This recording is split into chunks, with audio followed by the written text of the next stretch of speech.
Okay, welcome back to the van build. Last time we were looking at stripping everything out of the van, so it's now a complete bare shell and ready for us to build upon it. So today's plan is to build the floor. So I need to start with the battening, making a subfloor and insulate between the battens.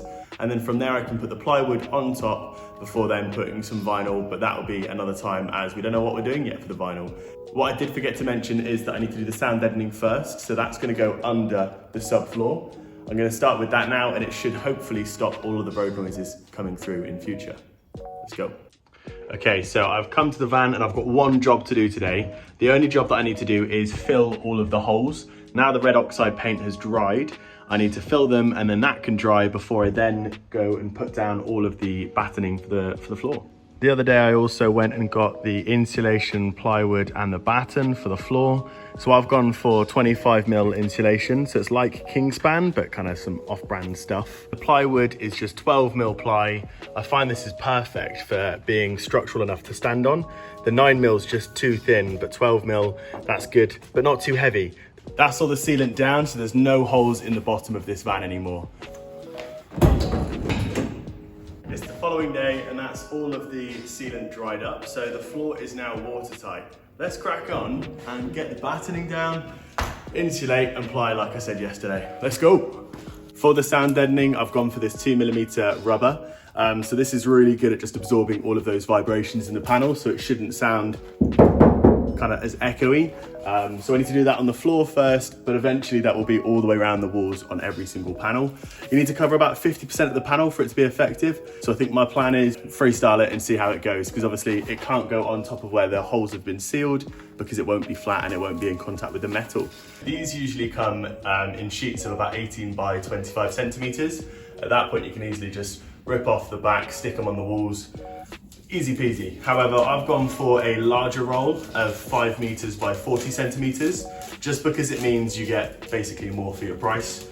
I might need 2 of these in total to do the whole van, but for now, just the one should easily cover the floor and probably do some of the walls as well. But yeah, once you factor in every single panel, including the ceiling, the floor, it just means that before you know it, you use a lot of this stuff. And it is quite heavy, so you have to be careful with how much you use. So looking at the thickness kind of between each of these lengths, I think I'm gonna do about 3 squares, so probably 6 centimeters. Just cut loads of strips of 6 centimeters, just so that it means I can go in between these lengths. That shouldn't then affect any of the insulation that's gonna go on top, because it's 25mm from the top of this. So it just means it doesn't add that extra 2mm if I go between.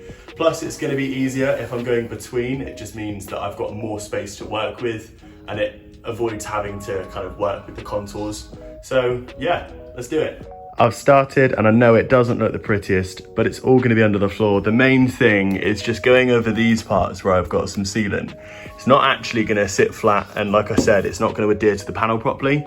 So then you're gonna have it basically not work. So that's why it's kind of uneven in points, but it'll be under the floor, you won't see it. I have now sound deadened the entire floor. As you can see, I've got around about 50% of it is covered, so there should be a lot less road noise when driving along now. It did use a full 5-meter roll though. I was expecting it to be a little bit less, but I mean, you can see how much there is. It takes a lot. My plan is to kind of make a base frame with a few battens, probably 3 battens, maybe 4. So once I've made the base frame, I'm then going to be sticking it onto the metal using a grab adhesive. I don't want to use screws because that can damage obviously the floor and cause rust again in future. So I'm going to do that today. I'm going to put the frame in if I get it done in time so I can stick it down, and then tomorrow I can just look at insulating between the battens, whack the plywood on top, and yeah. Also, if you are new here, this is a van that my parents have bought, so I'm converting this into a camper van for them. I've already done 2 for myself, so they said they wanted one, I'd say I'd do it. So follow along for the journey, we'll see what it goes. Yeah, enjoy. So I got a new saw recently as well, the Evolution blade. I love it, you can't go wrong. It cuts like butter.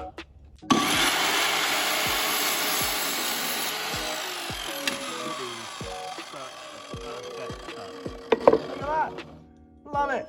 Okay, that's the frame put together. You can kind of see what it's looking like.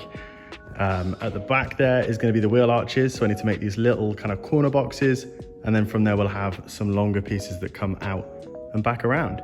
So I'm about halfway through doing the floor, and it's got to the tricky part where I'm doing the corners, and I either need to decide now if the bulkhead's staying in or if it's coming out. The decision is that it's staying in, so it is going to have the emergency hatch, and we have now decided that we're sticking with the twin seat, not the single seat. We weren't going to have them swivel anyway, so it doesn't make that big of a difference, but it does save, obviously, about £500 because they're not cheap and they're hard to find. Okay, definitely getting hot now. You can kind of see that I'm sweating quite a lot, and we got the first bit of blood. So we got blood, we got sweat, no tears yet. This is where it happened. As I was doing it up, I just caught my finger on one of these and oh, it felt bad. Right, so I think I'm gonna wrap that up for today. I haven't actually got the right screws to finish the job. I was hoping that I could get the grab adhesive down so at least it would dry overnight, but I don't think I'm gonna be able to do that because it's already 6 o'clock. So like I said, that'll be it for today. I'll see you tomorrow. Back on the van today, trying to finish off the floor. Let's get this going. I'm hoping I can get all the insulation done and the plywood done today, but that is asking quite a lot. So the main thing is to get the floor down, insulation down, and then the plywood can be done another day. So as you can see, I've got the main frame, and then I've added like these flares that go off the side, just so every bit of ply is gonna have 2 bits of support. That way it just means when you're standing on the edge of a piece of plywood, it doesn't bow too much, but instead it will support your weight and you'll be able to basically walk around without it creaking, bending or bowing. So yeah. So something I'm trying to do with each project and each build is get a few new tools here and there. And one of the best things I ever decided to do was to get 2 drills. I should have got the impact drive, to be honest. And it just means that I can make screw holes and then easily screw in. You're not having to constantly swap and change. So much easier, and I'm so glad I did it. This time I have actually bought a couple new things. So I've got a new saw because my last one broke. And the other thing that I have also got is a track saw. So when it comes to the plywood and cutting that, it should be so much easier.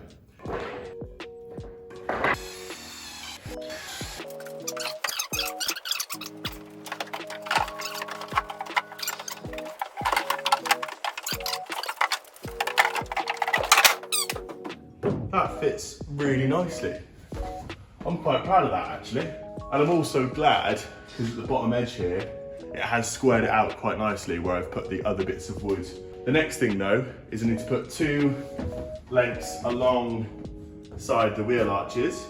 So we're gonna do that next. And then I'm gonna measure and put some lengths where the gaps will be in between the plywood, like I said. There we go, so I've added those extra supports now. All I've got to do is stick it down. So yeah, let's do it. So I'm about halfway through cutting these panels now that are insulating between the battens. So I just thought I'd actually show you how I am doing this. Obviously the first thing you've got to do is measure up the area. So I'm gonna do 1 cut at a time. So I need to first of all measure where the 33 centimeter mark is. And I'm gonna do that top and bottom. Then I can grab my track, put it in the right place, new standing knife blade, and just quickly run that one down. Using a bit of batten underneath, pull it to the edge, and just gently pop it down. Then, easily stand it up and cut the back. There we go, that's all the insulation cut out ready for the plywood to go on top. Okay, that's the insulation done now, and I've even filled the gaps where there was, or some bits didn't quite fit as nicely as I wanted, so just filled them with a bit of extra insulation. Tomorrow will be the plywood. Back on the van today. So my current thinking is I've got the old 9mm flooring down. This is too thin. It's a shame because if it was 12mm, I'd probably reuse this because it's nice new wood. But what I can use from it is the template. So the first thing that I've done is measured the widest point. So from here across to here is 186 centimeters. And obviously that's 122 from there to there. So the plan is to now just cut it to the general square, and then from there I can cut around the wheel arches and sort that out. Okay, here we go. I've got this track set up and ready to go. I'm a bit nervous to cut with it for the first time, but I'm just gonna full send it and just do it because if I mess it up, oh well, don't.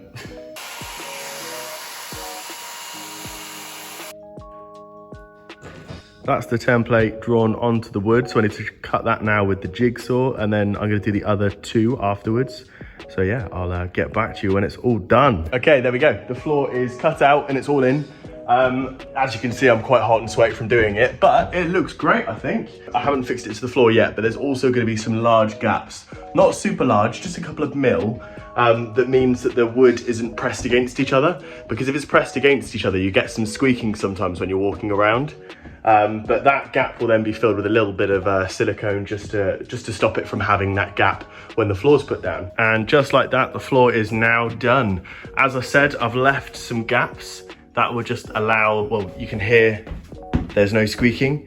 If I had them close up to each other, they sometimes bend and squeak slightly. The only thing that I could have done better is you can see around the wheel arches, it's a little bit loose, and the same at the back here. But it's going to be behind cabinets. You won't see it anyway once it's done. What I could do if I want to is maybe just add a bit of silicone. It would be a thick bead, but that would then just level it off. But yeah, I think it's looking good, and that's all for this video. So if you enjoyed it, then obviously like, follow, leave a comment. I don't think you realize actually how much it does for me. So if you do that, then it will really help. Also, you can follow my Instagram, my TikTok, whatever, for the shorter versions. Equally, they are posted on YouTube as well. But yeah, any support would help.